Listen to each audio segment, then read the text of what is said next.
Another one-half performance from Manchester United and more points dropped. What went right in the first half and what changed in the second? Let's go to the whiteboard. Since Rangnick changed the formation to a variation on a 4-3-3, United have been utilising a recurring attacking pattern. Whoever the two eights are, against Burnley it was Pogba and Fernandes, they push right up with the forwards to create a forward overload.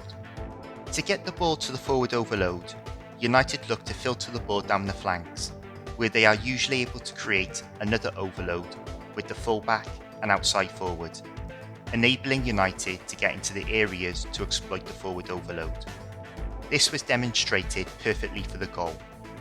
Going to screenshot to the game, with Rashford on the ball in the lead up to the goal, we can see the advanced positions of Fernandes and Pogba to create this forward overload, and how the overlapping run of Shaw has created the wide overload. Rashford slips the ball to Shaw, and we can see the numbers United have in the box to pull the ball back to.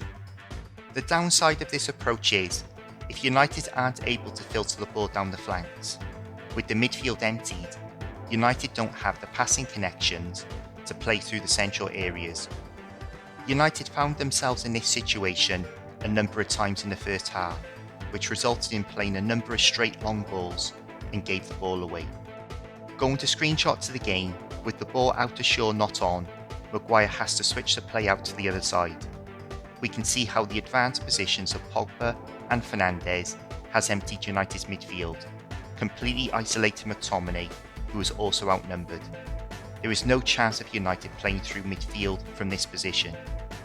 With Dalot on the ball, we can see again how there is zero occupancy in United's midfield, and with progression down the flank cut off, it forces Dalot to hit a long straight ball and gives it away.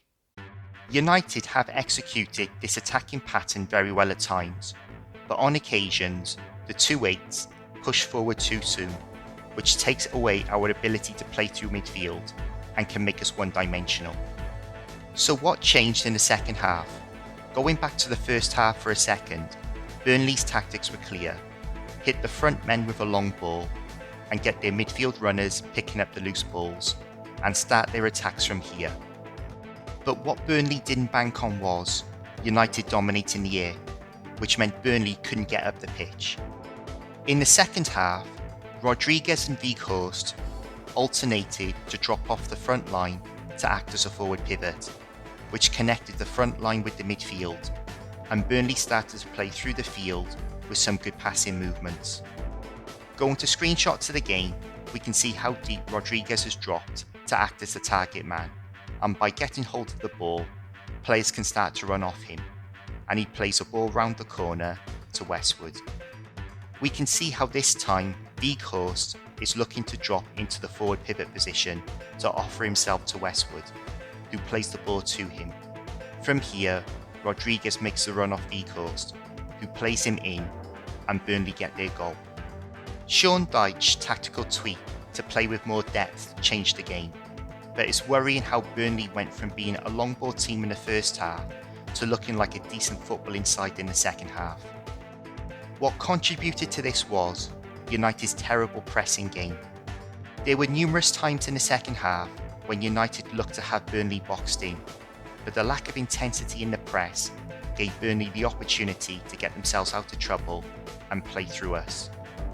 Going to screenshot to the game, there is no way Rodriguez should be able to get out of this situation with three United players around him.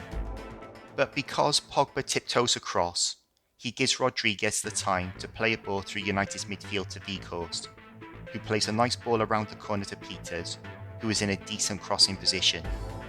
To allow Burnley to get into this position from where we had them is nowhere near good enough. The Devils' verdict is, it was a game of two halves. The first half, we played some good football, created chances, and defended the high ball really well. Second half, we again got found out for being lazy out of possession, we lacked energy and intensity, and lacked quality. A few weeks ago, I was quietly confident that we would get top four, but until we stopped putting in one-half performances, we got no chance. Let me know in the comments your thoughts on the game. Thank you for watching, and please like, subscribe and share and I'll see you in the next video.